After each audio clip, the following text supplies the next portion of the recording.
ಅಬ್ರಹಾಮನು ತನ್ನ ಆತ್ಮಿಕ ಜೀವಿತ ಪ್ರಾರಂಭಿಸಿದಾಗ ಏನ್ಮಾಡಿದನು ಗೊತ್ತಾ? ಪ್ರಾರ್ಥನೆ ಜೀವಿತವನ್ನು ಅಳವಡಿಸಿಕೊಂಡ. ಆತ್ಮಿಕ ಜೀವಿತವನ್ನು ನಾವು ಪ್ರಾರಂಭಿಸುವಾಗ ಖಂಡಿತವಾಗಿ ನಾವೆಲ್ಲರೂ 4 ಕಾರ್ಯಗಳನ್ನು ಮಾಡಬೇಕು. ಒಂದು ಮನೆ ಕಟ್ಟಿಕೊಳ್ಳಬೇಕಾದರೆ 4 ಅಸ್ಥಿವಾರ ಹಾಕಬೇಕು, 4 ಪಿಲ್ಲರ್ಸ್ಗಳನ್ನು ಕಟ್ಟಬೇಕು. ಈ 4 ಪಿಲ್ಲರ್ಗಳ ಮೇಲೆಯೇ ನಾವು ಮನೆ ಕಟ್ತೇವೆ. ಒಂದು ಕುರ್ಚಿ ಮೇಲೆ ಕೂತ್ಕೊಳ್ಬೇಕಾದ್ರೆ 4 ಕಾಲಿರಬೇಕು. 4 ಕಾಲಿದ್ದಾಗ ಮಾತ್ರ ನೀವು ಪ್ರಶಾಂತವಾಗಿ ಕುರ್ಚಿ ಮೇಲೆ ಕೂತ್ಕೊಳ್ಳಬಹುದು. ಹಾಗೆಯೇ ನೀವು ಆತ್ಮಿಕವಾಗಿ ಸ್ಥಿರವಾಗಿ ಕೂತ್ಕೊಳ್ಬೇಕಾದ್ರೆ, ಪ್ರಶಾಂತವಾಗಿರ್ಬೇಕಾದ್ರೆ, ಒಂದು ಮನೆ ಕಟ್ಟಿಕೊಳ್ಳಬೇಕಾದರೆ ನಿಮಗೆ 4 ಪಿಲ್ಲರ್ಸ್ ಬೇಕಾಗ್ತವೆ. ಹಾಗೆಯೇ ನಿಮ್ಮ ಆತ್ಮಿಕ ಜೀವಿತ ಚೆನ್ನಾಗಿ ನಿರ್ಮಿಸಿಕೊಂಡು ಆ ನೆಲೆಯಲ್ಲಿ ನೀವು ಪ್ರಶಾಂತವಾಗಿ ಜೀವಿಸಬೇಕಾದರೆ ನಿಮ್ಮ ಆತ್ಮಿಕ ಜೀವಿತಕ್ಕೂ ಕೂಡ 4 ಅಸ್ಥಿವಾರ ಹಾಕಿಕೊಳ್ಬೇಕು. ಮೊದಲನೇ ಅಸ್ಥಿವಾರ ಕುರಿತು ಬೈಬಲ್ ಹೇಳುತ್ತೆ, ಅಪೋಸ್ತಲರ ಬೋಧನೆ. ಬನ್ನಿ ಹೋಗೋಣ ಅಪೋಸ್ತಲರ ಕೃತ್ಯಗಳು 2ನೇ ಅಧ್ಯಾಯಕ್ಕೆ 41ನೇ ವಚನ. ಹಾಗಾಗಿ ಅವನ ಮಾತಿಗೆ ಒಪ್ಪಿಕೊಂಡವರು ದೀಕ್ಷಾಸ್ನಾನ ಮಾಡಿಸಿಕೊಂಡರು. ಆ ದಿನ ಸುಮಾರು 3,000 ಜನರು ಅವರಲ್ಲಿ ಸೇರಿದರು. ವಾಕ್ಯವನ್ನು ಅಂಗೀಕರಿಸಿದ್ರು, ರಕ್ಷಿಸಲ್ಪಟ್ರು, ದೀಕ್ಷಾಸ್ನಾನ ತೆಗೆದುಕೊಂಡ್ರು. ಇವ್ರ್ಯಾರೆಂದರೆ ನೂತನವಾಗಿ ಯೇಸು ಕ್ರಿಸ್ತನನ್ನು ಅಂಗೀಕರಿಸಿರುವ ವಿಶ್ವಾಸಿಗಳು. 3,000 ಜನರು ಯೆರೂಸಲೇಮಿನಲ್ಲಿ ರಕ್ಷಿಸಲ್ಪಡುತ್ತಾರೆ. ಅವರಲ್ಲಿ ಪುರುಷರೇ 3,000 ಆಗಿರುವುದಾದರೆ ಸ್ತ್ರೀಯರು ಇನ್ನೆಷ್ಟು ಜನ ಇರುತ್ತಾರೋ? ರಕ್ಷಿಸಲ್ಪಟ್ಟ ನಂತರ ಇವರು, ಈ ವಾಕ್ಯ ಕೇಳುವವರಲ್ಲಿ ಎಷ್ಟು ಜನ ಯೇಸುವನ್ನು ಸ್ವಂತ ರಕ್ಷಕನಾಗಿ ಅಂಗೀಕರಿಸಿದ್ದೀರೆಂದು ಕೈ ತೋರಿಸ್ತೀರಾ? ರೈಟ್. ಕ್ರಿಸ್ತನನ್ನು ಸ್ವಂತ ರಕ್ಷಕನಾಗಿ ನೀವು ಅಂಗೀಕರಿಸಿದ ನಂತರ ತಪ್ಪದೆ ನೀವು ದೀಕ್ಷಾಸ್ನಾನ ತೆಗೆದುಕೊಳ್ಳಬೇಕು. ಹಳೆಯ ಹೊಲಸಾದ ಜೀವಿತವನ್ನು ಸಮಾಧಿ ಮಾಡುತ್ತಾ ನೂತನ ಜೀವಿತವನ್ನು ಪ್ರಾರಂಭಿಸುತ್ತಾ ಲೋಕಕ್ಕೆ ಸಾಕ್ಷಿಯಾಗಿ ನೀವು ದೀಕ್ಷಾಸ್ನಾನದ ಮೂಲಕ ನಿಮ್ಮ ಸಾಕ್ಷಿಯನ್ನು ತಿಳಿಯಪಡಿಸಬೇಕು. ಅವರು ರಕ್ಷಿಸಲ್ಪಡುತ್ತಾರೆ, ದೀಕ್ಷಾಸ್ನಾನ ತೆಗೆದುಕೊಳ್ತಾರೆ. ಆನಂತರ ಏನ್ಮಾಡುತ್ತಾರೆ? ತಮ್ಮ ಆತ್ಮಿಕ ಜೀವಿತ ವಿಷಯದಲ್ಲಿ 4 ಅಸ್ಥಿವಾರ ಹಾಕಿಕೊಂಡು, ಪಿಲ್ಲರ್ಸ್ ಹಾಕಿಕೊಂಡು, ಮನೆ ಕಟ್ಟಿಕೊಂಡು ಪ್ರಶಾಂತವಾಗಿ ಆ ನೆಲೆಯಲ್ಲಿ ಜೀವಿಸಲು ಅಭ್ಯಾಸ ಮಾಡಿಕೊಂಡ್ರು. ಒಂದು ಕುರ್ಚಿಯ ಮೇಲೆ ನೀವು ಕೂತ್ಕೊಳ್ಬೇಕಾದ್ರೆ 4 ಕಾಲುಗಳು ಬಲವಾಗಿರಬೇಕು. ಯಾವುದಾದ್ರೂ ಒಂದು ಕಾಲು ಬಲಹೀನವಾಗಿರುವುದಾದ್ರೆ ಆ ಕುರ್ಚಿಯ ಮೇಲೆ ನೀವು ಕೂತ್ಕೊಳ್ಳಲಿಕ್ಕಾಗಲ್ಲ. ಕೂತ್ಕೊಂಡ್ರೂ ಕೂಡ ಭಯಭೀತಿಯಿಂದ ಕೂತ್ಕೊಳ್ಳುತ್ತೀರಿ. ಅದೇನಾದ್ರೂ ಸ್ವಲ್ಪ ಕದಲುವುದಾದ್ರೆ ತಕ್ಷಣವೇ ಎದ್ದೇಳ್ತೀರಿ. ಯಾಕೆಂದರೆ ಅದೇನಾದ್ರೂ ಮುರಿದ್ರೆ ನಿಮ್ಮ ಸೊಂಟ ಮುರಿಯುತ್ತೆ. ಪ್ರಶಾಂತವಾಗಿ ಕೂತ್ಕೊಳ್ಳಲಿಕ್ಕಾಗುತ್ತಾ? 4 ಕಾಲಲ್ಲಿ ಒಂದು ಕಾಲು ಬಲಹೀನವಾಗಿದ್ರೆ, ಒಂದು ಕಾಲು ಮುರಿದು ಹೋಗುವುದಾದ್ರೆ? ಮನೆಯ 4 ಪಿಲ್ಲರ್ಸ್ಗಳಲ್ಲಿ ಒಂದು ಪಿಲ್ಲರ್ ಬಿರುಕು ಬಿಟ್ಕೊಂಡ್ರೆ ನೀವು ಆ ಮನೆಯಲ್ಲಿ ಪ್ರಶಾಂತವಾಗಿರ್ಲಿಕ್ಕಾಗುತ್ತಾ? ಒಮ್ಮೆ ಆಲೋಚಿಸಿ.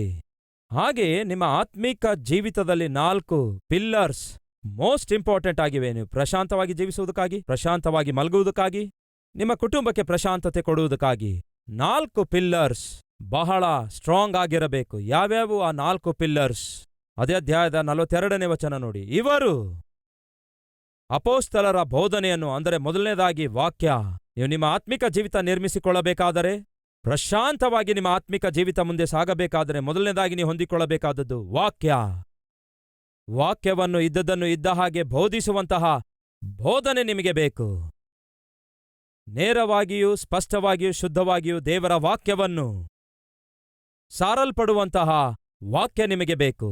2ನೇದು, ಕೇವಲ ಭಾನುವಾರ ಮಾತ್ರ ಬಂದು ನೀವು ವಾಕ್ಯ ಕೇಳುವುದಷ್ಟೇ ಅಲ್ಲ. ವೈಯಕ್ತಿಕವಾಗಿ ಪ್ರತಿದಿನ ನೀವು ಬೈಬಲನ್ನು ತೆರೆಯಬೇಕು, ಬೈಬಲನ್ನು ಓದಬೇಕು ಎನ್ನುವುದನ್ನು ಮರೆಯಬೇಡಿ. ಕೆಲವೊಮ್ಮೆ ನಿಮಗೆ ಆರೋಗ್ಯ ಸರಿಯಾಗಿರೋದಿಲ್ಲ, ಸಭೆಗೆ ಬರ್ಲಿಕ್ಕಾಗಲ್ಲ. ಅಂತಹ ಸಮಯದಲ್ಲಿ ನೀವು ಮನೆಯಲ್ಲೇ ಉಳ್ಕೊಳ್ಬೇಕಾಗತ್ತೆ. ಅದು ಸ್ವಲ್ಪ ಕಾಲ ಮಾತ್ರ. ಆರೋಗ್ಯ ಚೇತರಿಸಿಕೊಂಡ ನಂತರ ಏನ್ಮಾಡಬೇಕು? ತಕ್ಷಣ ಸಭೆಗೆ ಬರಬೇಕು. ಪರಿಸ್ಥಿತಿಗಳು ಸರಿ ಹೋದಾಗ ಏನ್ಮಾಡಬೇಕು? ತಕ್ಷಣ ದೇವರ ಸಭೆಗೆ ಬರಬೇಕು. ಆ ದಿನ ಯೆರೂಸಲೇಮಿನಲ್ಲಿ ಅವರು ಆರಿಸಿಕೊಂಡಂತಹ 4 ಅಸ್ಥಿವಾರಗಳು ಏನೆಂದರೆ, ಮೊದಲನೇದಾಗಿ ವಾಕ್ಯ, 2ನೇದಾಗಿ ಸಹವಾಸ. ಏನದು? ಸಹವಾಸ ಅಂದರೆ ಸಹವಾಸಕ್ಕೋಸ್ಕರ ಸಭೆಯಾಗಿ, ಸಮೂಹವಾಗಿ, ಸಹ ಕುಟುಂಬದೊಂದಿಗೆ ಎಲ್ಲರೂ ಒಂದೇ ಸ್ಥಳದಲ್ಲಿ ಸೇರಿ ದೇವರನ್ನು ಆರಾಧಿಸುವಂತಹ ಈ ಕಾರ್ಯ ದೇವರು ಕೊಟ್ಟಿರುವಂತಹ ಅಮೂಲ್ಯವಾದ ಸೂತ್ರ ಆಗಿದೆ. ಹಾಗಾಗಿ ಸಭೆಯಾಗಿ ಕೂಡಿ ಬರುವುದು ಬಹಳ ಪ್ರಾಮುಖ್ಯ. ಇಬ್ರಿಯ 10ನೇ ಅಧ್ಯಾಯ 24ನೇ ವಚನ ಓದುತ್ತೇನೆ. ಕೆಲವರು ಬಿಟ್ಟು ಬಿಡುವ ಪ್ರಕಾರ, ಯಸ್, ನಮ್ಮಲ್ಲಿ ಕೆಲವರು ಸಭೆಗೆ ಬರುವುದನ್ನು ಬಿಡ್ತಾರೆ. ಕಾರಣ ಏನೇ ಇರಬಹುದು. ಕೆಲವರು ಆರೋಗ್ಯ ಸರಿಯಿಲ್ಲ ಅಂತ ಹೇಳಿ ಬಿಟ್ಟು ಬಿಡುತ್ತಾರೆ. ಇನ್ನು ಕೆಲವರು ಕುಟುಂಬದಲ್ಲಿ ಸಮಸ್ಯೆ ಇದೆ ಎಂದು ಬಿಟ್ಟು ಬಿಡ್ತಾರೆ. ಇನ್ನು ಕೆಲವರು ಆರ್ಥಿಕ ಪರಿಸ್ಥಿತಿ ಸರಿಯಾಗಿಲ್ಲವೆಂದು ಹೇಳಿ ಬಿಟ್ಟು ಬಿಡ್ತಾರೆ. ಹೀಗೆ ಒಂದಲ್ಲಾ ಒಂದು ಕಾರಣ ಹೇಳಿ ಬಿಟ್ಟು ಬಿಟ್ಟಂಥವರು ಇದ್ದಾರೆ. ಕೆಲವರು ಬಿಟ್ಟು ಬಿಟ್ಟ ಪ್ರಕಾರ ಸಭೆಯಾಗಿ ಕೂಡಿ ಬರುವುದನ್ನು ಬಿಟ್ಟು ಬಿಡಲಾರದೆ. ಏನಂತಿದೆ ಬೈಬಲ್ನಲ್ಲಿ? ಸಮಾಜವಾಗಿ, ಸಭೆಯಾಗಿ, ಸಮೂಹವಾಗಿ ಕೂಡುವುದು ಬಿಡಬೇಕು ಅಂತ ಬೈಬಲ್ನಲ್ಲಿದೆಯೋ ಅಥವಾ ಬಿಡಬಾರದು ಅಂತ ಬೈಬಲ್ನಲ್ಲಿದೆಯೋ? ಬಿಡಬಾರದು ಅಂತ ಇದೆ. ಅಬ್ರಹಾಮನಿಗೆ ದೇವರು ನಿನ್ನ ಮಗನನ್ನು ತಂದು ಸರ್ವಾಂಗ ಹೋಮವಾಗಿ ಅರ್ಪಿಸು ಎಂದು ದೇವರು ಹೇಳಿದರೆ, ತನ್ನ ಮಗನನ್ನು ಸರ್ವಾಂಗ ಹೋಮವಾಗಿ ಅರ್ಪಿಸುವುದಕ್ಕೋಸ್ಕರ ಯಜ್ಞವೇದಿಯ ಮೇಲೆ ಮಲಗಿಸುತ್ತಾನೆ. ಅದು ವಿಧೇಯತೆ ಅಂದ್ರೆ. ಈ ದಿನ ದೇವರು ಹೇಳ್ತಿದ್ದಾರೆ, ನಿಮ್ಮ ಆತ್ಮಿಕ ಜೀವಿತ ನಿರ್ಮಿಸಲ್ಪಟ್ಟು ಪ್ರಶಾಂತವಾಗಿ ಆ ನಿರ್ಮಾಣದಲ್ಲಿ ನೀವು ಜೀವಿಸಬೇಕಾದರೆ ವಾಕ್ಯವನ್ನು ಓದಿರಿ, ಸಹವಾಸವಾಗಿ ಕೂಡಿ ಬನ್ನಿರಿ ಎಂದು ದೇವರೇ ಬೈಬಲ್ನಲ್ಲಿ ಹೇಳ್ತಾ ಇದ್ದಾರೆ. ಸಭೆಯಾಗಿ ಕೂಡಿ ಬರುವುದನ್ನು ಬಿಟ್ಟು ಬಿಡಬೇಡಿರಿ, ಸಹವಾಸಕ್ಕಾಗಿ ಕೂಡಿ ಬರುವುದನ್ನು ಬಿಟ್ಟು ಬಿಡಬೇಡಿರಿ. ನಮ್ಮಲ್ಲಿ ಕೆಲವರು ಒಂದು ವಾರ ಬಂದ್ರೆ ಇನ್ನೊಂದು ವಾರ ಬರೋದಿಲ್ಲ, ಒಂದು ತಿಂಗಳು ಬರ್ತಾರೆ, ಇನ್ನೊಂದು ತಿಂಗಳು ಬರಲ್ಲ. ಇದು ಆತ್ಮಿಕ ಜೀವಿತಕ್ಕೆ ಸಹಾಯಕರವಾಗಿರೋದಿಲ್ಲ. ನಿಮ್ಮ ಆತ್ಮಿಕ ಜೀವಿತ ನಿರ್ಮಿಸಿಕೊಳ್ಳುವುದಕ್ಕಾಗಿ ಸ್ವಲ್ಪವೂ ಕೂಡ ಈ ರೀತಿಯಾಗಿ ಬಿಟ್ಟು ಬಿಡುವಂತಹ ವಿಧಾನ ಉಪಯೋಗ ಆಗಲ್ಲ ಎಂದು ಮರೆಯಬೇಡಿ. ಅದಕ್ಕೆ ಕರ್ತನ ನಾಮದಲ್ಲಿ ಮನವಿ ಮಾಡಿಕೊಳ್ತಿದ್ದೇನೆ, ಬಿಟ್ಟು ಬಿಡಬೇಡಿ. ಮೇಲಿಂದ ಮೇಲೆ ಉದ್ಯೋಗ ಬಿಟ್ಟು ಬಿಡುವವನು ಒಳ್ಳೆ ಉದ್ಯೋಗಿ ಅಲ್ಲವಲ್ಲ? ಮೇಲಿಂದ ಮೇಲೆ ಸ್ಕೂಲ್ಗೆ ಹೋಗುವುದನ್ನು ಬಿಡುವವನು ಒಳ್ಳೆ ಸ್ಟೂಡೆಂಟ್ ಅಲ್ವಲ್ಲ? ಮೇಲಿಂದ ಮೇಲೆ ಸಭೆಗೆ ಬರುವುದನ್ನು ಬಿಡುವಂಥವನು ಹೇಗೆ ಒಳ್ಳೆ ವಿಶ್ವಾಸಿ ಆಗ್ತಾನೆ? ಒಮ್ಮೆ ಆಲೋಚಿಸಿ. ನಿಮ್ಮ ಮಕ್ಕಳು ಸ್ಕೂಲ್ಗೆ ಹೋಗುವುದನ್ನು ಬಿಡ್ತಾರೆ ಅಂದ್ಕೊಳ್ಳಿ, ತಂದೆ ತಾಯಿಗಳಾಗಿ ನಿಮಗೆ ಸಂತೋಷವೋ? ನಿಮ್ಮ ಮಗನಾಗಲಿ ಮಗಳಾಗಲಿ ಸ್ಕೂಲ್ಗೆ ಹೋಗುವುದನ್ನು ಬಿಟ್ರೆ ತಂದೆಯಾಗಿ ತಾಯಿಯಾಗಿ ನೀವು ಚಿಂತಿಸ್ತೀರಲ್ಲವೇ? ಯಾಕೆಂದರೆ ಅವ್ರ ಭವಿಷ್ಯ ಎಲ್ಲಿ ಹಾಳಾಗುತ್ತೋ ಸ್ಕೂಲ್ ಬಿಟ್ಟು ಬಿಡುವುದಾದರೆ. ದೇವರು ಕೂಡ ಅದೇ ರೀತಿ ಚಿಂತಿಸುತ್ತಿದ್ದಾರೆ. ನೀವು ಸಭೆಗೆ ಬರುವುದನ್ನು ಬಿಟ್ಟ ಪ್ರತಿ ಸಾರಿ ದೇವರು ಕೂಡ ಚಿಂತಿಸುತ್ತಿದ್ದಾರೆ. ಕಾರಣವೇನೆಂದರೆ ನಿಮ್ಮ ಭವಿಷ್ಯ ಏನಾಗ್ತದೋ ಎಂದು. ನನ್ನ ಸನ್ನಿಧಿಯನ್ನು ನಿರ್ಲಕ್ಷ್ಯ ಮಾಡ್ತಾ ಇದ್ದೀರಿ, ಸಹವಾಸವನ್ನು ನಿರ್ಲಕ್ಷ್ಯ ಮಾಡ್ತಾ ಇದ್ದೀರಿ. ನಿಮ್ಮ ಕ್ಷೇಮಕ್ಕೋಸ್ಕರ, ಸಭೆಯ ಕ್ಷೇಮಕ್ಕೋಸ್ಕರ ನಾನು ನೇಮಿಸಿರುವಂತಹ ಸಭೆಗಾಗಿ, ಸಮೂಹವಾಗಿ, ಸಹವಾಸವಾಗಿ, ಸಭೆಯಾಗಿ ಕೂಡಿ ಬರುವ ಈ ವ್ಯವಸ್ಥೆಯನ್ನು ನೀವು ಒಂದು ವೇಳೆ ಅಲಕ್ಷ್ಯ ಮಾಡುವುದಾದರೆ ನಿಮ್ಮ ಭವಿಷ್ಯವೇ ಪ್ರಶ್ನಾರ್ಥಕವಾಗಿ ಮಾರ್ಪಡುವುದರಿಂದ ದೇವರು ಚಿಂತಿಸ್ತಿದ್ದಾರೆ. ಮಕ್ಕಳು ಸ್ಕೂಲ್ಗೆ ಹೋಗೋದನ್ನ ಬಿಟ್ರೆ ತಂದೆ ತಾಯಿಯಾಗಿ ನೀವು ಎಷ್ಟೋ ವರಿ ಮಾಡ್ತೀರಿ. ಯಾಕೆಂದ್ರೆ ಸ್ಕೂಲ್ ಬಿಟ್ರೆ ಹೇಗೆ? ಆ ಶಾಲೆಯಲ್ಲಿ ತಾನೇ ಅವನಿಗೆ ಚೆನ್ನಾಗಿ ಪಾಠಗಳು ವಿವರಿಸಲಾಗುತ್ತೆ. ಮನೆಯಲ್ಲಿ ಕೂತ್ಕೊಂಡು ಕಲಿಯಬಾರದೋ? ಓದಿಕೊಳ್ಬಹುದು, ಆದರೆ ಸ್ಕೂಲ್ ಅವಶ್ಯಕವಾಗಿದೆ. ಮನೆಯಲ್ಲಿ ಕೂತ್ಕೊಂಡು ಬೈಬಲ್ ಓದಬಾರದು? ಖಂಡಿತವಾಗಿ ಓದಬೇಕು. ಆದರೆ ಸಭೆ ಸಹವಾಸ ಕೂಡ ಅವಶ್ಯಕವಾಗಿದೆ. ಅದನ್ನು ಬಿಟ್ಟು ಬಿಡಬೇಡಿರಿ ಎಂದು ಬೈಬಲ್ ಹೇಳುತ್ತೆ. ಮೊದಲನೇ ಅಸ್ತಿವಾರ ವಾಕ್ಯವಾಗಿದೆ, ಎರಡನೇ ಅಸ್ತಿವಾರ ಸಹವಾಸವಾಗಿದೆ. ಅಪೊಸ್ತಲರ ಕೃತ್ಯ 2:42 ಮತ್ತೊಮ್ಮೆ ಓದುತ್ತೇನೆ. ಮೂರನೇ ಅಸ್ತಿವಾರ ರೊಟ್ಟಿ ಮುರಿಯುವುದು. ಏನದು? ರೊಟ್ಟಿ ಮುರಿಯುವಂಥದ್ದಾಗಿದೆ. ಈ ರೊಟ್ಟಿ ಮುರಿಯುವಂಥದ್ದು ದ್ರಾಕ್ಷರಸ ಸೇವಿಸುವಂಥದ್ದು ಎಂಬ ಈ ಕರ್ತನ ಮೇಜಿನಲ್ಲಿ ನೀವು ಖಂಡಿತವಾಗಿ ಪಾಲ್ಗೊಳ್ಳಲೇಬೇಕು. ಇಷ್ಟ ಬಂದ ರೀತಿಯಲ್ಲಿ, ಇಷ್ಟ ಬಂದ ಸಮಯದಲ್ಲಿ, ಇಷ್ಟ ಬಂದ ಸ್ಥಳದಲ್ಲಿ, ಇಷ್ಟ ಬಂದವರೆಲ್ಲ ಪಾಲ್ಗೊಳ್ಳಬಾರದು ಪ್ರಿಯರೇ. ಖಂಡಿತವಾಗಿ ನೀವು ಸಿದ್ಧತೆಯುಳ್ಳವರಾಗಿರಬೇಕು. ಈ ಭೂಮಿಯ ಮೇಲೆಯೇ ನೀವು ಕರ್ತನ ಸನ್ನಿಧಿಯಲ್ಲಿ ರೊಟ್ಟಿ ದ್ರಾಕ್ಷರಸ ಸೇವಿಸದೇ ಇದ್ದರೆ ಪರಲೋಕದಲ್ಲಿ ಹೇಗೆ ಸೇವಿಸುತ್ತೀರಿ? ಈ ಭೂಮಿಯ ಮೇಲೆಯೇ ರೊಟ್ಟಿ ದ್ರಾಕ್ಷರಸ ತೆಗೆದುಕೊಳ್ಳುವುದಕ್ಕಾಗಿ ನಿಮ್ಮ ಮನಸ್ಸು ಒಪ್ಪದಿದ್ದರೆ ನೀವು ಪರಲೋಕಕ್ಕೆ ಹೇಗೆ ಹೋಗ್ತೀರಿ? ಒಬ್ಬ ಸಭಾಪಾಲಕನಾಗಿ ನನಗಿರುವ ಆಸೆ ಏನು ಗೊತ್ತಾ? ನಮ್ಮ ಸಭೆಯಲ್ಲಿರುವ ಪ್ರತಿಯೊಬ್ಬರೂ ಕೂಡ ಪರಲೋಕದಲ್ಲಿ ಕಾಣಿಸಿಕೊಳ್ಳಬೇಕು. ಹಾಗೆ ಪರಲೋಕದಲ್ಲಿ ಪ್ರತಿಯೊಬ್ಬರು ಕಾಣಿಸಿಕೊಳ್ಳಬೇಕಾದರೆ ಈ ಭೂಮಿಯ ಮೇಲೆ ಯೇಸುವನ್ನು ಹೊಂದಿಕೊಂಡು ಜೀವಿಸಬೇಕಲ್ಲವೇ? ಅದನ್ನೇ ಹೇಳ್ತಿದ್ದೇನೆ. ನೀವು ಯೇಸುವನ್ನು ಹೊಂದಿಕೊಂಡು ಜೀವಿಸಬೇಕು. ಯೇಸು ನಿಮ್ಮಲ್ಲಿರುವುದಾದರೆ ನೀವು ಪರಿಶುದ್ಧರಾಗಿ ಜೀವಿಸ್ತೀರಿ. ನಿಮ್ಮ ಮಾತಿನಲ್ಲಿ ಪರಿಶುದ್ಧತೆ ಇರುತ್ತೆ, ನಿಮ್ಮ ಕಣ್ಣಿನಲ್ಲಿ ಪರಿಶುದ್ಧತೆ ಇರುತ್ತೆ, ನಿಮ್ಮ ಕಿವಿಯಲ್ಲಿ ಪರಿಶುದ್ಧತೆ ಇರುತ್ತೆ, ನಿಮ್ಮ ಶರೀರದಲ್ಲಿ ಪರಿಶುದ್ಧತೆ ಇರುತ್ತೆ, ನಿಮ್ಮ ಪ್ರವರ್ತನೆಯಲ್ಲಿ ಪರಿಶುದ್ಧತೆ ಇರುತ್ತೆ. ಆವಾಗ ತಾನೇ ನೀವು ಕ್ರಿಸ್ತನನ್ನು ಕ್ರಿಯೆಯಲ್ಲಿ ತೋರಿಸಲು ಸಾಧ್ಯ. ಆವಾಗ ತಾನೇ ಧೈರ್ಯದಿಂದ ನೀವು ದೇವರ ಸನ್ನಿಧಿಯಲ್ಲಿ ಆತನ ದೇಹಕ್ಕೆ ಸಾದೃಶ್ಯವಾದ ರೊಟ್ಟಿಯನ್ನು, ಆತನ ರಕ್ತಕ್ಕೆ ಸಾದೃಶ್ಯವಾದ ದ್ರಾಕ್ಷರಸವನ್ನು ನೀವು ಸೇವಿಸಬಲ್ಲಿರಿ. ಇದು ನಿಮ್ಮ ಜೀವಿತದಲ್ಲಿ ಖಂಡಿತವಾಗಿ ಒಂದು ಭಾಗವಾಗಿರಬೇಕು. ಕರ್ತನ ಮೇಜಿನಲ್ಲಿ ಪಾಲ್ಗೊಳ್ಳುವಂಥದ್ದು ರಕ್ಷಿಸಲ್ಪಟ್ಟ ಪ್ರತಿಯೊಬ್ಬರೂ ಖಂಡಿತವಾಗಿ ಕರ್ತನ ಮೇಜಿನಲ್ಲಿ ಪಾಲ್ಗೊಳ್ಳಲೇಬೇಕು. 4ನೇದು, ಪ್ರಾರ್ಥನೆ ಮಾಡುವುದರಲ್ಲಿಯೂ ನಿರತರರಾಗಿದ್ರು. ಅಂದರೆ ಅದರ ಅರ್ಥವೇನು? ಯಾವತ್ತೂ ಕೂಡ ಬಿಟ್ಟು ಬಿಡಲಿಲ್ಲ. ನಿರತರರಾಗಿದ್ರು ಅಂದರೆ ಬಿಟ್ಟು ಬಿಡಲಾರದೆ. ನಮ್ಮಲ್ಲಿ ಕೆಲವರು ಕಷ್ಟ ಬಂದಾಗ ಮಾತ್ರ ಪ್ರಾರ್ಥಿಸ್ತಾರೆ, ಮಧ್ಯದಲ್ಲಿ ಬಿಟ್ಟು ಬಿಡ್ತಾರೆ. ಭಾನುವಾರ ಬಂದ್ರೆ ಮಾತ್ರ ಪ್ರಾರ್ಥಿಸ್ತಾರೆ, ಮಧ್ಯದಲ್ಲಿ ಬಿಟ್ಟು ಬಿಡ್ತಾರೆ. ಎಕ್ಸಾಮ್ಸ್ ಬಂದಾಗ ಮಾತ್ರ ಸಭೆಗೆ ಬರ್ತಾರೆ, ಮಧ್ಯದಲ್ಲಿ ಬಿಟ್ಟು ಬಿಡ್ತಾರೆ. ಸಮಸ್ಯೆ ಬಂದಾಗ ಮಾತ್ರ ಸಭೆಗೆ ಬರ್ತಾರೆ, ಮಧ್ಯದಲ್ಲಿ ಬಿಟ್ಟು ಬಿಡ್ತಾರೆ. ಒಂದು ತಿಂಗಳು ಕರ್ತನ ಮೇಜಿನಲ್ಲಿ ಪಾಲ್ಗೊಳ್ತಾರೆ, ಇನ್ನೊಂದು ತಿಂಗಳು ಪಾಲ್ಗೊಳ್ಳಲ್ಲ, ಬಿಟ್ಟು ಬಿಡ್ತಾರೆ. ಒಂದು ದಿನ ಬೈಬಲ್ ಓದುತ್ತಾರೆ, ಇನ್ನೊಂದು ದಿನ ಬೈಬಲ್ ಓದಲ್ಲ, ಬಿಟ್ಟು ಬಿಡುತ್ತಾರೆ. ವಾಕ್ಯ ಓದುವಂಥದ್ದಾಗಿರ್ಬಹುದು, ಹೀಗೆ ವಾಕ್ಯ ಕೇಳುವಂಥದ್ದಾಗಿರಬಹುದು, ಯಾವತ್ತಿಗೂ ಬಿಟ್ಟು ಬಿಡಬಾರದು.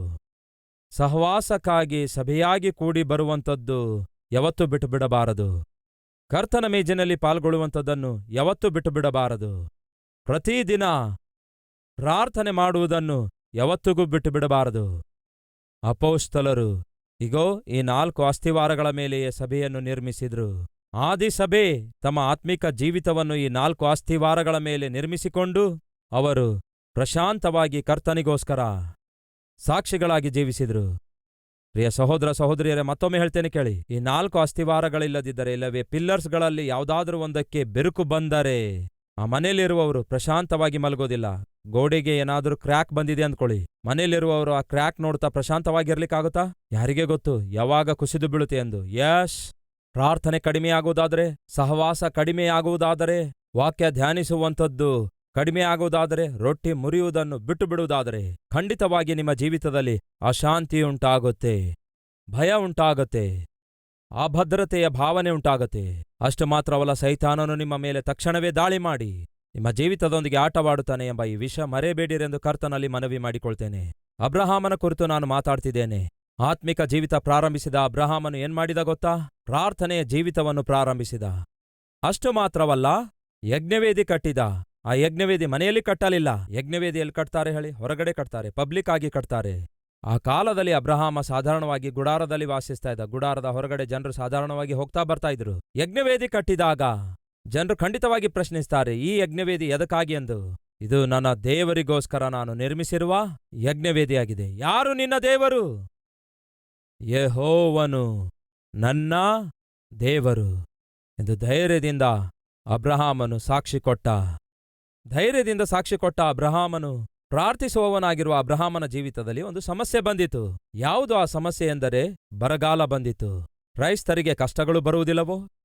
ಕ್ರೈಸ್ತರಿಗೆ ಸಮಸ್ಯೆಗಳು ಬರುವುದಿಲ್ಲವೋ? ಕ್ರೈಸ್ತರಿಗೆ ಆರ್ಥಿಕ ತೊಂದರೆ ಬರುವುದಿಲ್ಲವೋ? ಕ್ರೈಸ್ತರಿಗೆ ಅನಾರೋಗ್ಯ ಬರುವುದಿಲ್ಲವೋ?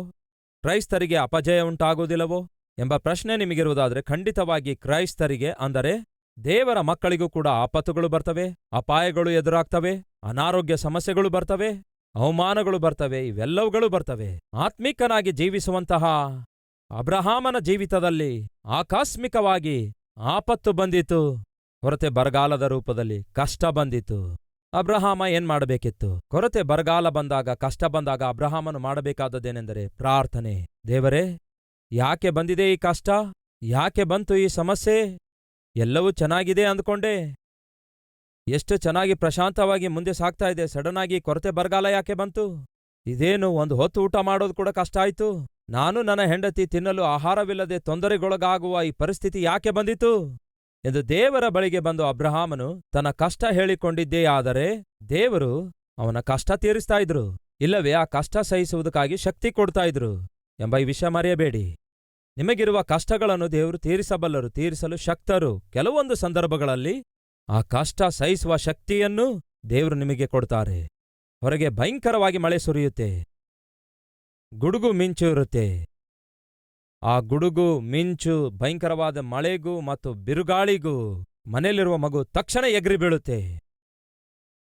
ಕಿಟಕಿಯಿಂದ ಹೊರಗೆ ನೋಡಿದ ಕೂಡಲೇ ಭಯ ಅನಿಸುತ್ತಾ ಇತ್ತು. ಆ ಗುಡುಗಿಗೆ ಭಯಪಡ್ತಾ ಇದ್ದಳು, ಮಿಂಚಿಗೆ ಭಯಪಡ್ತಾ ಇದ್ದಳು. ಹಾಗೆ ಭಯಪಟ್ಟ ಮಗಳು ಪಕ್ಕದ ರೂಮಲ್ಲಿರುವ ಮಮ್ಮಿಯ ಬಳಿಗೆ ಓಡೋಡಿ ಹೋಗಿ, ಮಮ್ಮೀ ಎಂದು ಕಿರ್ಚುತ್ತಾ ಹೋಗ್ತಾಳೆ. ಏನ್ ಮಗಳೇ ಅಂದಾಗ, ಮಮ್ಮಿ ಭಯ ಅನಿಸ್ತಾ ಇದೆ ಅಂದಳು. ಯಾಕೆ? ಹೊರಗೆ ಮಳೆ ಬರ್ತಾ ಇದೆ ಅಲ್ಲವೇ, ಬಿರುಗಾಳಿ ಇದೆ, ಗುಡುಗು ಮಿಂಚು ಇದೆ, ಅದನ್ನು ನೋಡಿದ್ರೆ ನನಗೆ ಭಯ ಅನಿಸ್ತಾ ಇದೆ ಮಮ್ಮಿ ಎಂದು ಹೇಳಿ ತಕ್ಷಣವೇ ಓಡೋಡಿ ಬಂದು, ಮಮ್ಮಿ ನಿನ್ನ ಹತ್ರ ಮಲ್ಕೋಬಹುದಾ ಅಂದಾಗ, ಮಲ್ಕೋ ಮಗಳೇ ಅಂದಳು. ಪಕ್ಕದಲ್ಲಿಯೇ ಮಲಗಿಕೊಂಡಳು. ಯಾವ ಗಾಬರಿತನ ಇಲ್ಲ, ಭಯವಿಲ್ಲ, ಪ್ರಶಾಂತವಾಗಿ ಮಲಗಿಕೊಂಡಳು. ಪ್ರಶಾಂತವಾಗಿ ಮಲಗಿರುವ ಆ ಮಗಳನ್ನು ನೋಡಿ, ಮಗಳೇ ನೀನು ಎದಕ್ಕಾಗಿ ಭಯಪಟ್ಟೆ? ಆ ಗುಡುಗು ಮಿಂಚಿಗೆ ಭಯಪಟ್ಟೆ ಮಮ್ಮಿ, ಆ ಸಿಡಿಲಿಗೆ ಭಯಪಟ್ಟೆ ಮಮ್ಮಿ, ಆ ಮಳೆ ಸುರಿಯುವ ಶಬ್ದ ಕೇಳಿ ನಾನು ಬಹಳ ಭಯಪಟ್ಟೆ ಮಮ್ಮಿ. ಆಯ್ತು ಸರಿ, ಈಗ ಯಾಕೆ ಪ್ರಶಾಂತವಾಗಿ ಮಲಗಿದೆ? ಹೊರಗೆ ಇನ್ನೂ ಮಳೆ ಬರ್ತಾ ಇದೆ ಅಲ್ಲವೋ? ಹೌದು ಬರ್ತಾ ಇದೆ ಮಮ್ಮಿ. ಮಿಂಚು ಬೀಳ್ತಾ ಇದೆ ಅಲ್ಲವೇ? ಹೌದು ಮಿಂಚು ಬೀಳ್ತಾ ಇದೆ ಮಮ್ಮಿ. ಸಿಡಿಲು ಬೀಳ್ತಾ ಇದೆಯಲ್ಲವೇ? ಹೌದು ಮಮ್ಮಿ, ಸಿಡಿಲು ಬೀಳ್ತಾ ಇದೆ, ಮಿಂಚು ಮಿನುಗುತ್ತಾ ಇವೆ, ಭಾರೀ ಮಳೆ ಸುರಿಯುತ್ತಾ ಇದೆ, ಹಾಗೆ ಬಿರುಗಾಳಿ ಬೀಸ್ತಾ ಇದೆ. ಇವೆಲ್ಲ ನನ್ನ ಕಣ್ಣಿಗೆ ಕಾಣಿಸ್ತಾ ಇವೆ. ಇವುಗಳಿಗಾಗಿ ತಾನೇ ನೀನು ಭಯಪಟ್ಟು ನನ್ನ ಬಳಿಗೆ ಬಂದಿರೋದು. ಈಗ ನಿನಗ್ಯಾಕೆ ಭಯವಿಲ್ಲ? ನೀನು ನನ್ನ ಪಕ್ಕದಲ್ಲಿಯೇ ಇದ್ದೀಯಲ್ಲವೇ ಮಮ್ಮಿ? ನೀನು ನನ್ನ ಹತ್ತಿರ ಇದ್ದೀಯಲ್ಲ ಮಮ್ಮಿ?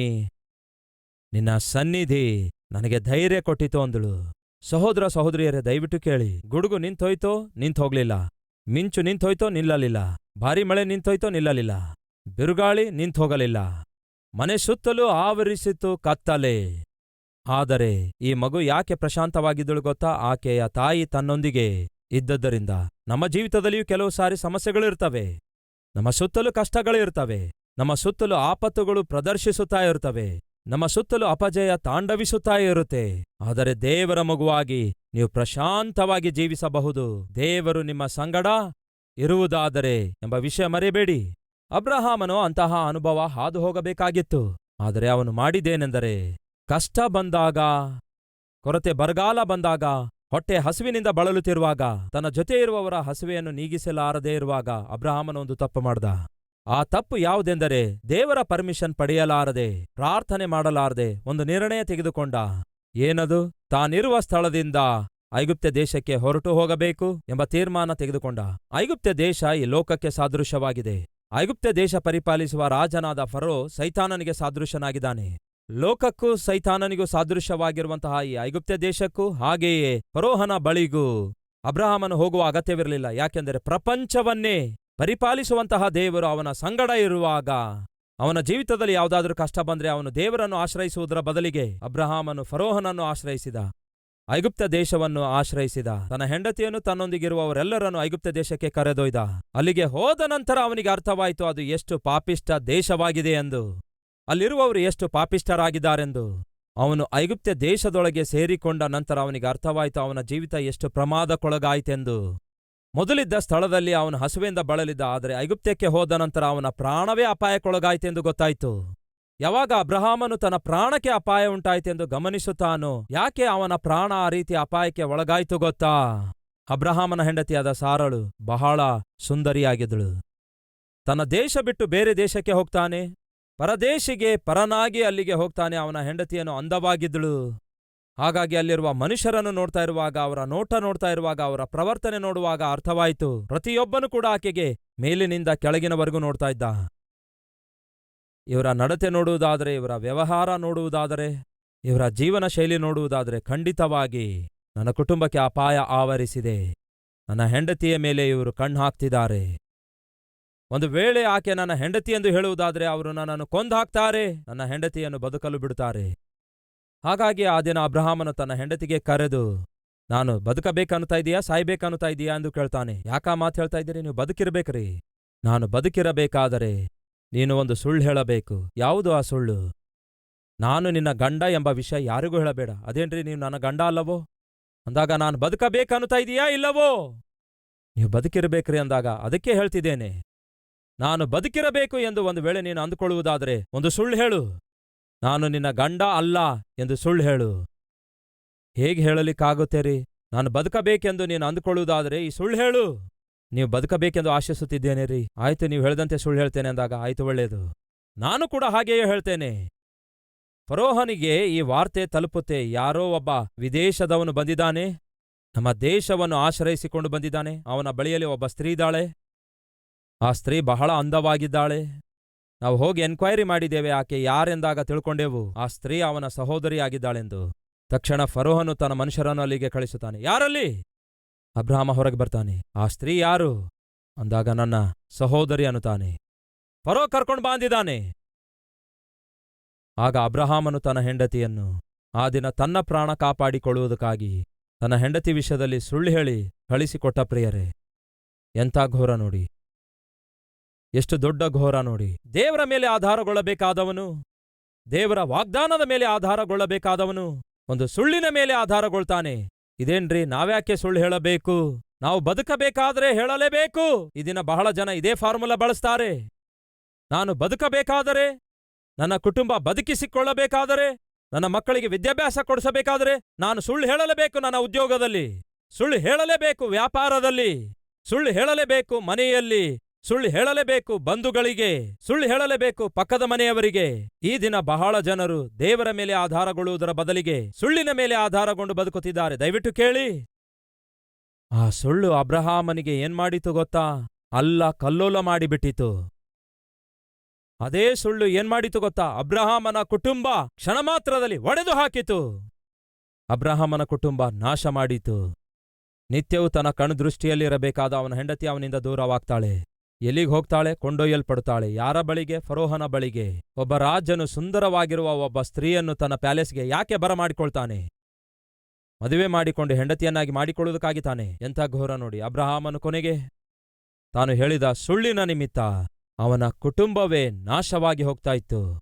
ತನ್ನ ಪ್ರಾಣ ಕಾಪಾಡಿಕೊಳ್ಳುವುದಕ್ಕಾಗಿ ಕೊನೆಗೆ ತನ್ನ ಹೆಂಡತಿಯನ್ನೇ ಆ ದಿನ ಒಂದು ಸುಳ್ಳನ್ನು ಹೇಳಿ ಕಳುಹಿಸಿಕೊಟ್ಟ. ಪ್ರಿಯರೇ, ಎಂಥ ಘೋರ ನೋಡಿ! ಇದೆಲ್ಲವನ್ನು ಪರಲೋಕದಿಂದ ದೇವರು ನೋಡಿದ್ರು. ಫರೋಹನನ್ನು ಗದರಿಸುತ್ತಾರೆ, ಫರೋಹನೇ, ಆ ಸ್ತ್ರೀ ತಂಟೆಗೆ ಬರಬೇಡ. ಆ ಸ್ತ್ರೀ ಒಬ್ಬ ಮನುಷ್ಯನ ಹೆಂಡತಿಯಾಗಿದ್ದಾಳೆ. ಫರೋಹನನ್ನು ಗದರಿಸುತ್ತಾರೆ. ಫರೋಹನು ಅಬ್ರಹಾಮನನ್ನು ಕರೆಯಿಸಿ, ನೀನು ಮಾಡಿದ್ದೇನು? ನಿನ್ನ ಹೆಂಡತಿ ಎಂದು ಹೇಳದೆ ನಿನ್ನ ತಂಗಿಯಾಗಿದ್ದಾಳೆಂದು ಹೇಳದಿ ಆಕೆಗೆ ನಾನು ಮದುವೆ ಮಾಡಿಕೊಳ್ತಾ ಇದ್ದೆ, ಅದಕ್ಕಾಗಿ ತಾನೇ ಅವನು ಕರೆಸಿದ್ದು. ಒಂದು ವೇಳೆ ಏನಾದ್ರೂ ಫರೋಹನು ಸಾರಳಿಗೆ ಮದುವೆ ಮಾಡಿಕೊಂಡಿದ್ದೆಯಾದರೆ ಈ ಲೋಕಕ್ಕೆ ಅಬ್ರಹಾಮನ ಮುಖಾಂತರ ಹುಟ್ಟಿ ಬರಬೇಕಾದಂತಹ ಲೋಕರಕ್ಷಕನಾದ ಕರ್ತನಾದ ಯೇಸು ಜನಿಸಲು ಸಾಧ್ಯವಾಗ್ತಿರಲಿಲ್ಲ. ಪ್ರೇರೆ, ಅಂತಹ ಘೋರ ಆ ದಿನ ಅಬ್ರಹಾಮನ ಮುಖಾಂತರ ಜರುಗುವಂತದ್ದಾಗಿತ್ತು.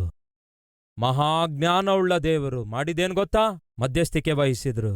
ಫರೋಹನನ್ನು ಗದರಿಸುತ್ತಾರೆ. ಫರೋಹನು ಅಬ್ರಹಾಮನಿಗೆ ಕರೆದು ಹೇಳ್ತಾನೆ, ನೀನು ಮಾಡಿದ್ದೇನಯ್ಯ? ಎಂಥ ಮನುಷ್ಯನೇ ನೀನು! ಯಾಕೆ ಸುಳ್ಳು ಹೇಳ್ದೆ? ನಿನ್ನ ಹೆಂಡತಿಗೆ ನಿನ್ನ ತಂಗಿ ಎಂದು ಹೇಳ್ದೆ. ನಿಜವಾಗ್ಲೂ ತಂಗಿ ಅಂದುಕೊಂಡು ಆಕೆಗೆ ಮದುವೆ ಮಾಡಿಕೊಳ್ಳೋಣ ಅಂದ್ಕೊಂಡೆ. ನಿನ್ನಂಥವನು ನನ್ನ ದೇಶದಲ್ಲಿರಲು ಅರ್ಹನಲ್ಲ, ನಡಿ ಹೊರಗೆ. ತಳ್ಳಿ ಹಾಕ್ದ. ಪ್ರಿಯರೇ, ಅಬ್ರಹಾಮನನ್ನು ಫರೋಹನು ತಳ್ಳಿ ಹಾಕಿದ. ಇವನು ಸಂಸ್ಕಾರ ಇಲ್ಲದವನಾಗಿದ್ದಾನೆ. ಸುಳ್ಳು ಹೇಳಿ ತನ್ನ ಹೆಂಡತಿಯನ್ನೇ ಕಳ್ಕೊಂಡವನಾಗಿದ್ದಾನೆ. ಇಂಥವನು ನಮ್ಮ ದೇಶದಲ್ಲಿ ಇರಲೇಬಾರದು ಎಂದು ಹೇಳಿ ಅಬ್ರಹಾಮನನ್ನು ತನ್ನ ದೇಶದಿಂದ ತಳ್ಳಿ ಹಾಕ್ದ. ಎಂಥ ಅವಮಾನ ನೋಡಿ! ಈ ಸುಳ್ಳು ಯಾರೊಬ್ಬರಿಗೂ ಕೂಡ ಕ್ಷೇಮ ಅಲ್ಲವೇ ಅಲ್ಲ. ಸುಳ್ಳಿನ ಮೇಲೆ ಆಧಾರಗೊಂಡು ಜೀವಿಸುವಂಥದ್ದು, ಬದುಕುವಂಥದ್ದು ಎಂದಿಗೂ ಆತ್ಮಿಕತೆಯಲ್ಲ. ಅವಮಾನದಿಂದ, ನಾಚಿಕೆಯಿಂದ ಅಬ್ರಹಾಮನು ತಿರುಗಿ ಎಲ್ಲಿಗೆ ಬರುತ್ತಾನೆ ಗೊತ್ತಾ? ಆದಿಕಾಂಡ 13ನೇ ಅಧ್ಯಾಯ 4ನೇ ವಚನ. ಅವನು ಮೊದಲು ಯೆಹೋವನಿಗೆ ಯಜ್ಞವೇದಿ ಕಟ್ಟಿಸಿದ ಸ್ಥಳಕ್ಕೆ ತಿರುಗಿ ಬಂದನು. ಅಲ್ಲಿ ಅಬ್ರಹಾಮನು ಯೆಹೋವನ ನಾಮ ಹೇಳಿಕೊಂಡು ಪ್ರಾರ್ಥನೆ ಮಾಡಿದನು. ತಿರುಗಿ ಎಲ್ಲಿಗೆ ಬಂದನು? ಮೊದಲಿದ್ದ ಸ್ಥಳಕ್ಕೆ ಬಂದನು. ಹೇಗೆ ಬಂದನು? ಪಶ್ಚಾತ್ತಾಪದೊಂದಿಗೆ ಬಂದನು.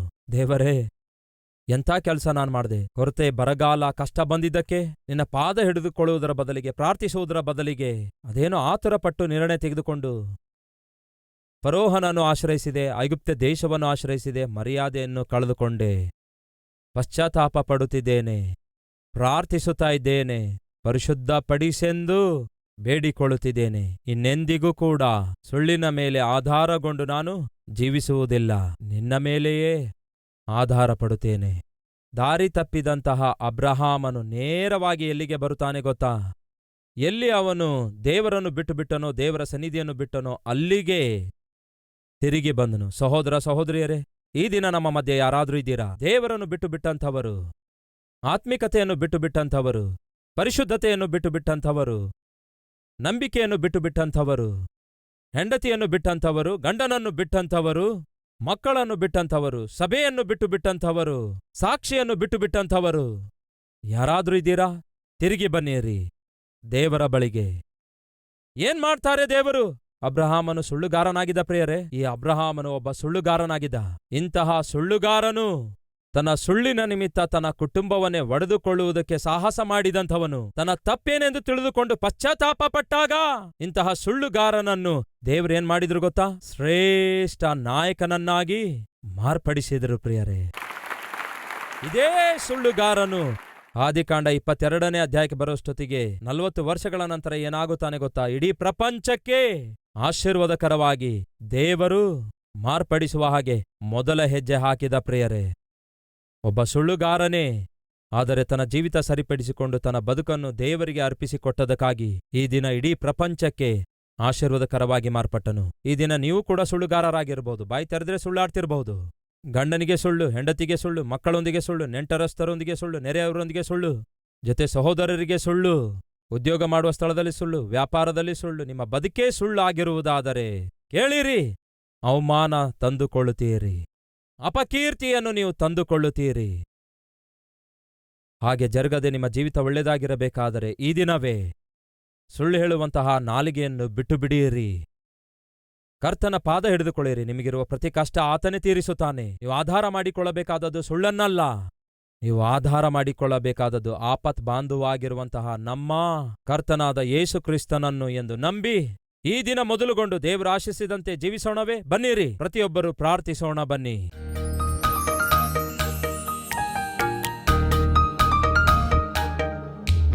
ಮಹಾಪರಿಶುದ್ಧನಾದ ಪ್ರೀತಿಯುಳ್ಳ ತಂದೆ, ಬಹುಶಕ್ತಿಯುತವಾದ ಸಂದೇಶದ ಮೂಲಕ ನಮ್ಮೊಂದಿಗೆ ನೇರವಾಗಿ ಸ್ಪಷ್ಟವಾಗಿ ಮಾತಾಡಿದ್ದೀರಿ. ದೇವರೇ, ಅಬ್ರಹಾಮನು ಒಬ್ಬ ಸುಳ್ಳುಗಾರನಾಗಿದ್ದ. ಆ ಸುಳ್ಳಿನಿಂದ ದೇವರೇ ಅವನು ಎಷ್ಟೋ ನಷ್ಟ ಹೋಗಿದ್ದ, ಎಷ್ಟೋ ಕಷ್ಟ ಕೊಂಡು ತಂದುಕೊಂಡ.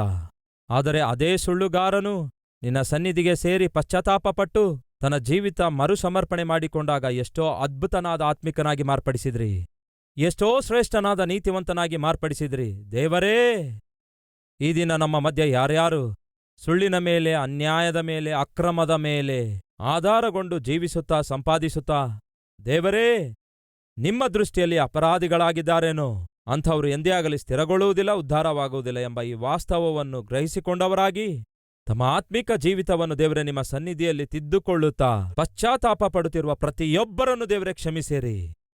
ನಮ್ಮ ಬಾಯಿಯಿಂದ ಸುಳ್ಳುಗಳು ಯಾವತ್ತೂ ಬರಬಾರದು. ನಮ್ಮ ಬದುಕು ದೇವರೇ ಅಪಕೀರ್ತಿಗೆ ಗುರಿಯಾಗಬಾರದು, ಆಪತ್ತಿನಲ್ಲಿ ಸಿಕ್ಕಿಕೊಳ್ಳಬಾರದು. ದೇವರೇ, ನಿಮ್ಮ ಮಾತನ್ನು ಕೇಳಿ ನಿಮ್ಮ ಮಾತಿಗೆ ವಿಧೇಯರಾಗಿ ನಿಮ್ಮನ್ನೇ ಬಹಳವಾಗಿ ಪ್ರೀತಿಸಿ ನಿಮಗೋಸ್ಕರ ಜೀವಿಸುವ ಕೃಪೆ ದಯಪಾಲಿಸಿರೆಂದು ಯೇಸುವಿನ ನಾಮದಲ್ಲಿ ಬೇಡಿ ಹೊಂದಿದ್ದೇವೆ ತಂದೆಯೇ, ಆಮೇನ್.